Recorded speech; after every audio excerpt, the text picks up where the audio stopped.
Vamos a saludar nosotros al licenciado en Ciencia Política, Gonzalo Calvo, también es docente de la Universidad Nacional de la Patagonia San Juan Bosco, de la carrera de Ciencia Política de la materia Derecho Público. Buen día, Gonzalo, ¿cómo estás?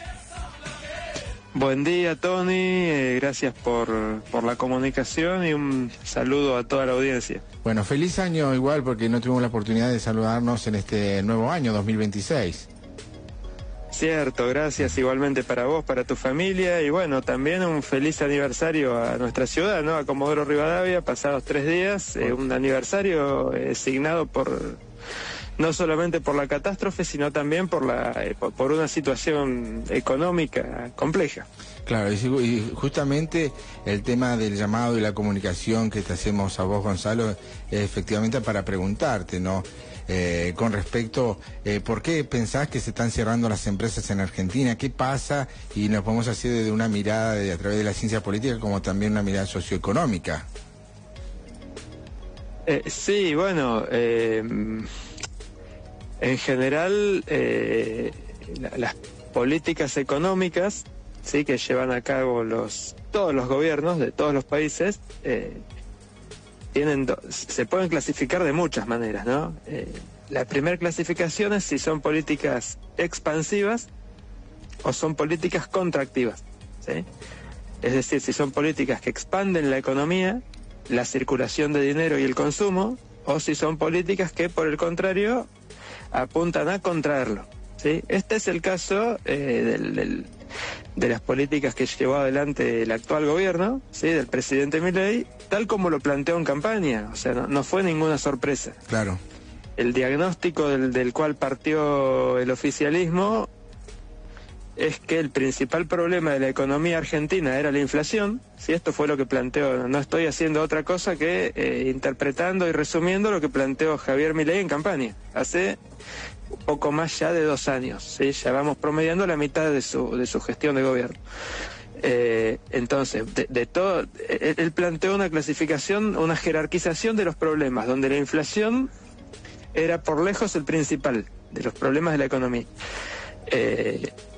De ahí, una de las recetas, la más clásica, la más común, que proponen la mayoría de las corrientes económicas, sobre todo las ortodoxas, son las que sigue el gobierno, es que para desacelerar la inflación, para reducir la inflación, es necesario bajar el consumo, es necesario que la gente consuma menos, por lo tanto es necesario achicar la economía. Y estamos en ese proceso, claro. Lo que no explicaron tal vez adecuadamente, porque es la parte fea, digamos, de la historia, es que ese achique que plantearon como ajuste del sector público, un Estado que se achica y que por lo tanto gasta menos, y que por lo tanto debería cobrar menos impuestos a la sociedad sobre los contribuyentes. Digo debería porque no veo que ocurra esto, en gran medida, salvo algunos casos puntuales, pero los principales impuestos que gravan a la mayoría o a casi todos los argentinos, que son el IVA, o sea, el impuesto sobre el consumo, ¿no? Y el impuesto a las ganancias, siguen manteniéndose en líneas similares, como siempre, como eran durante el gobierno de Alberto Fernández, como eran durante el gobierno de Macri, como eran durante el gobierno de los Kirchner. O sea, la matriz tributaria argentina hasta ahora no ha cambiado, salvo algunas reducciones sobre impuestos que paga poca gente, llámese bienes personales, no lo que son impuestos al patrimonio, ni hablar los impuestos provinciales y municipales, que por el contrario, sí, fíjate que los municipios de nuestra provincia aumentan los impuestos que pueden cobrar, inmobiliario, ingresos brutos y demás, por encima de la tasa inflacionaria, porque justamente el achique de la economía impacta fundamentalmente en las unidades más pequeñas del Estado, ¿no? Municipios, provincias. Ni hablar lo que impacta en el vecino de a pie. Entonces, la parte negativa de esto, de decir el Estado gasta menos, teóricamente nos cobra menos, es que si el Estado gasta menos, también hay menos dinero, o sea, el dinero circula. Circulante, sí. claro, reducen el dinero en circulación, por lo tanto reducen también la capacidad de consumo y de gasto de la sociedad civil. Por lo tanto, reducen las ventas que llevan adelante las empresas, ¿no? Entonces, el Estado gasta menos. Las familias, que directa o indirectamente son influenciadas por ese gasto público, disponen de menos dinero para consumir. Consumen las menos. Empresas venden menos, claro, las empresas venden menos. Por lo general esto lleva a que inviertan menos. Esto, en el planteo del gobierno, se iba a compensar por políticas que incrementen las exportaciones. ¿Sí? Entonces el dinero que deja de entrar porque el Estado gasta sería un dinero que ingresa por inversión extranjera, ¿sí? Al facilitar las condiciones para que el RIGI, por ejemplo, ¿sí? Facilitar las condiciones para que los inversores, sobre todo los extranjeros, vengan a invertir a Argentina, y facilitar las condiciones para que los productores de la Argentina, tanto nacionales como extranjeros, puedan exportar e ingresar divisas. Bueno, esto ocurre mucho más lentamente, o sea, el Estado deja de gastar hoy, ¿sí? El mes que viene. Esas señales de mercado que hacen que el inversor vea más fácil invertir y tal, si es que ocurren, suceden en un plazo más mediano. 1 año, 2, 3, 5. Entonces lo cierto es que todavía no se ve el impacto positivo.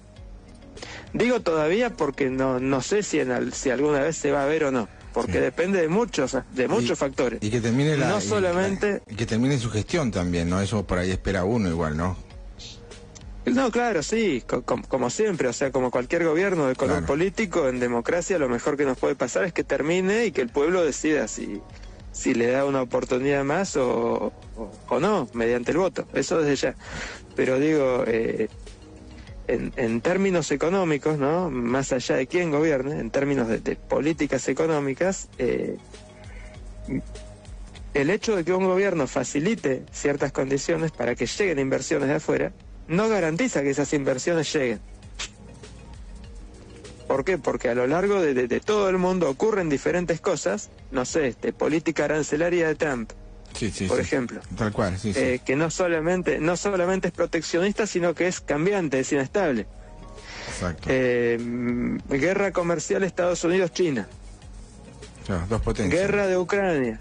Sí. O sea, ocurren situaciones que hacen que las preferencias de los inversores estén condicionadas por una multiplicidad de factores. Claro, quiera o no Entonces, impacta. El hecho de que quiera o no impacta en la economía argentina. Impacta en la economía argentina. Entonces, más allá de que el gobierno pueda facilitar las condiciones para que vengan a invertir, eso no asegura que efectivamente vengan a invertir. De hecho, no han habido grandes inversiones en estos 2 años de gestión Milei. O sea, la situación de la inversión no cambió respecto del gobierno anterior.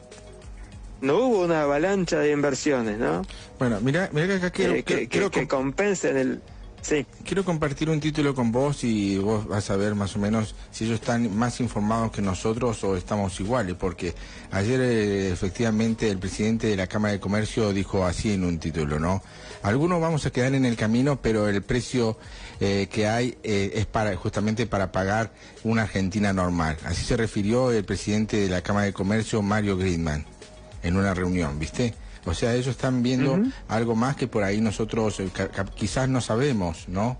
De lo que está ocurriendo efectivamente. Y puede ser, habría que ampliar en esa nota, yo no lo había visto, habría que ampliar a ver qué es lo que están viendo, qué es lo que entienden por normalidad, porque también hay muchos adjetivos, ¿no? Muchos tal cual, clichés, muchos caballitos de batalla. No sé, tenemos el peor gobierno del mundo. ¿Qué sé yo? Si es el peor, es el mejor o es regular.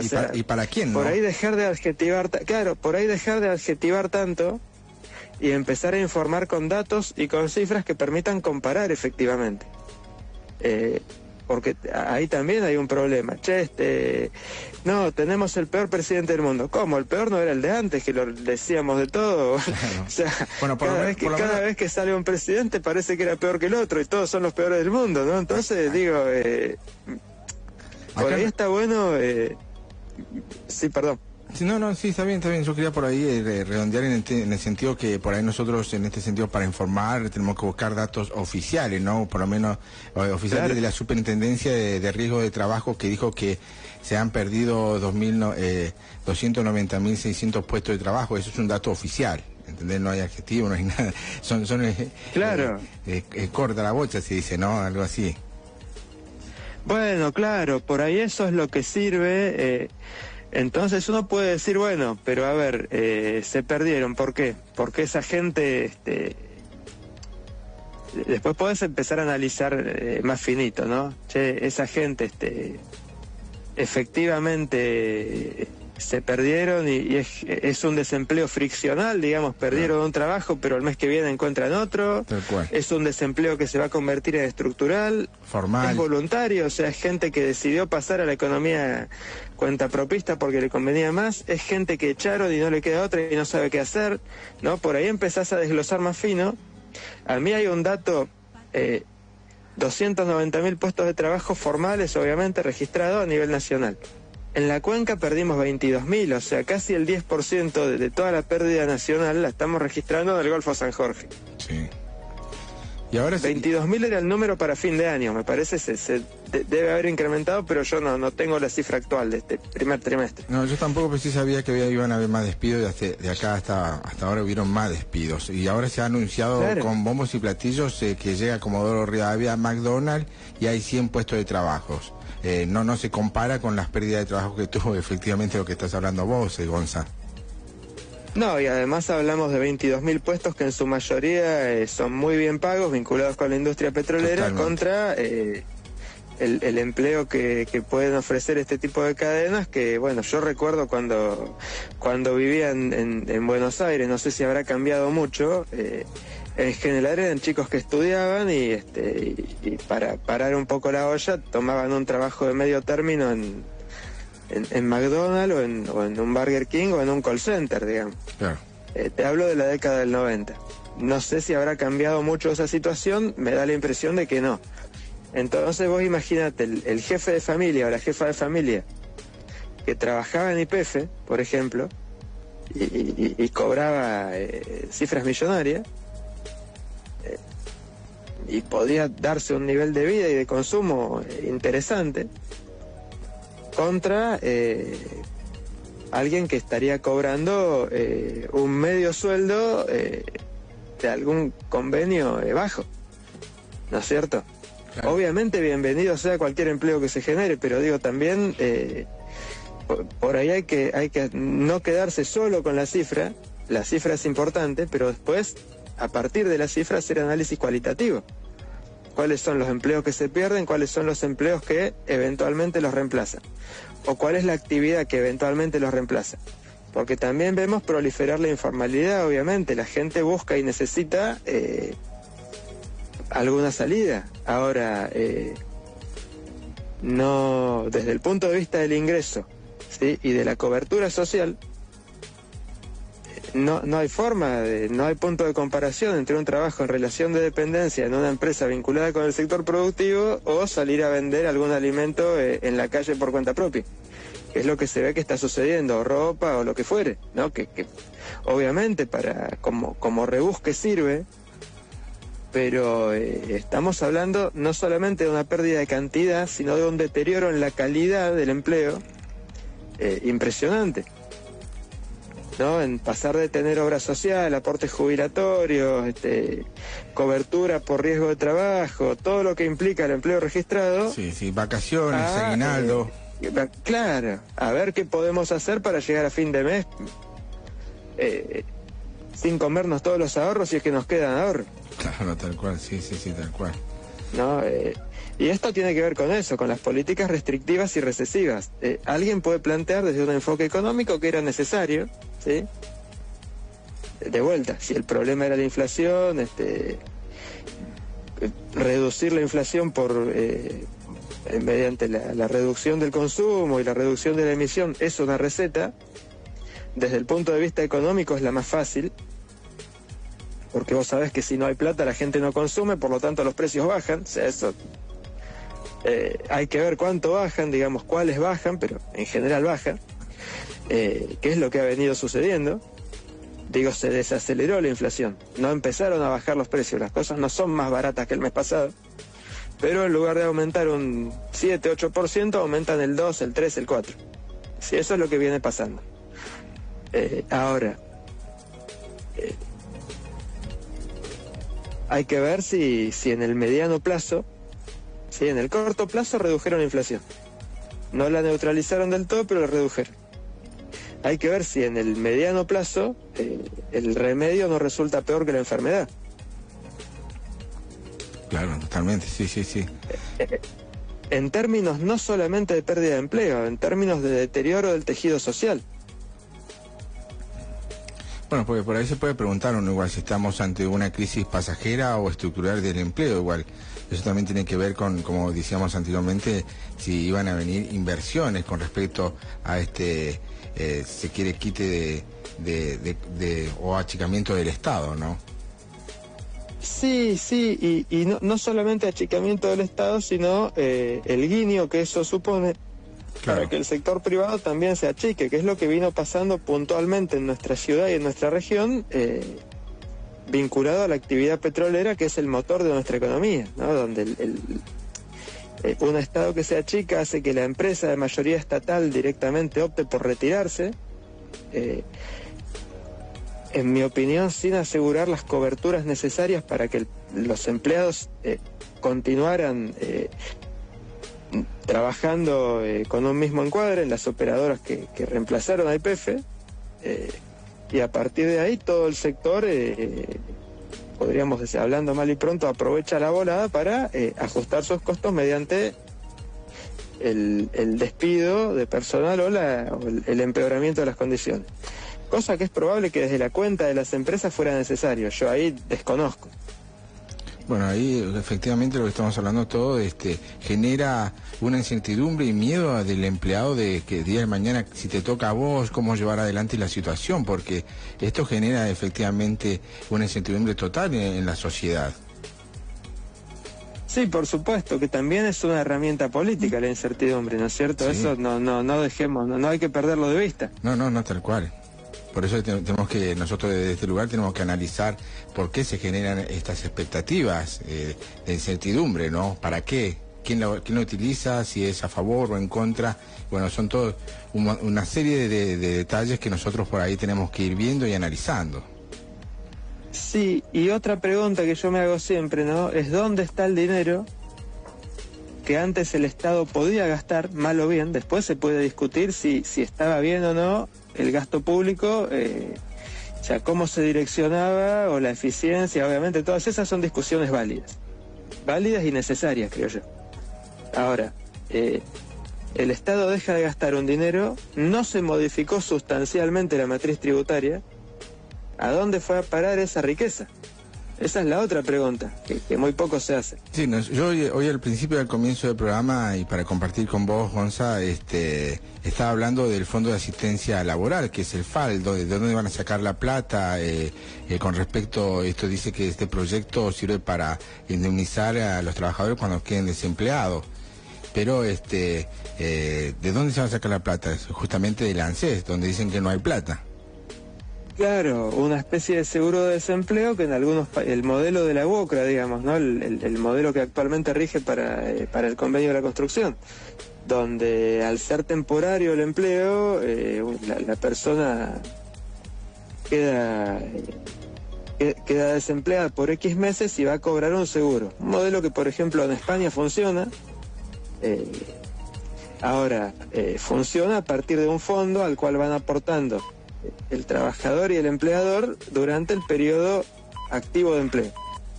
Dicen igual que vamos a ver si es esto a corto o a largo plazo, pero dice que esto formaría un empleo formal, ¿no? Lo que estamos hablando efectivamente que tienen todas las reglas.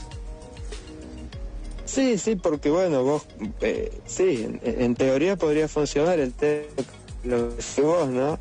¿Cómo se paga al inicio a aquellas personas que están desempleadas o que quedan desempleadas antes de que se pueda integrar ese fondo? Claro, tal cual. Es algo parecido a lo que pasó con la FJP. Yo recuerdo siempre las AFJP, claro.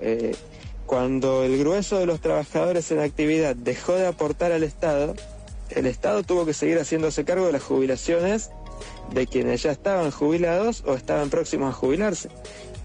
Y hay estudios que indican que el endeudamiento externo, sí, de esa época, durante los algo más de 10 años, en que, fueron creo que 14, 15 años, donde rigió el sistema de jubilaciones privada, el incremento de la deuda externa fue similar al dinero que el Estado dejó de percibir por aportes de los trabajadores activos. Entonces no sé si es negocio. Me parece que no fue negocio ni para los jubilados ni para el Estado. Fue negocio para un grupo de financieras que cobraron jugosas comisiones. Bajo la promesa de que supuestamente al no haber una mano política en el reparto de las jubilaciones, el reparto iba a ser mejor, más justo, etcétera, etcétera. Cosa que en esos 15 años entendería yo que no sucedió. Y es muy difícil de medir si sucede o no también. Bueno, nosotros estamos con Gonzalo acá en este momento político. Muy interesante la charla, Gonzalo. Muchas gracias. Te damos nosotros de acá, de este momento político, por haber aceptado la llamada telefónica y por ahí aclarar un poquito el tema con respecto a qué pasa con el cierre de las empresas, dando una mirada objetiva, sobre todo, de lo que está pasando en la Argentina de hoy. Nosotros seguramente en cualquier otro momento vamos a coordinar y te vamos a estar llamando para preguntarte y tomarte como materia de pregunta algún tema que estemos desarrollando seguramente en el transcurso de los diferentes días. ¿Te parece, Gonzalo? Por supuesto, Tony, muy agradecido y sabes que siempre es un gusto conversar con vos. Muchas gracias, un abrazo grande, Gonzalo. Saluda a la familia. Un abrazo. Chao, chao. Bueno, ahí estamos nosotros con Gonzalo Calvo. Él es docente de la Universidad Nacional de la Patagonia San Juan Bosco, de la carrera de Ciencia Política, de la materia Derecho Público. Nosotros seguimos avanzando. ¿Cuál es la pregunta que le hacíamos a Gonzalo? ¿Qué pasa con el cierre de las empresas? ¿Qué pensás vos también con el cierre de las empresas? ¿Por qué no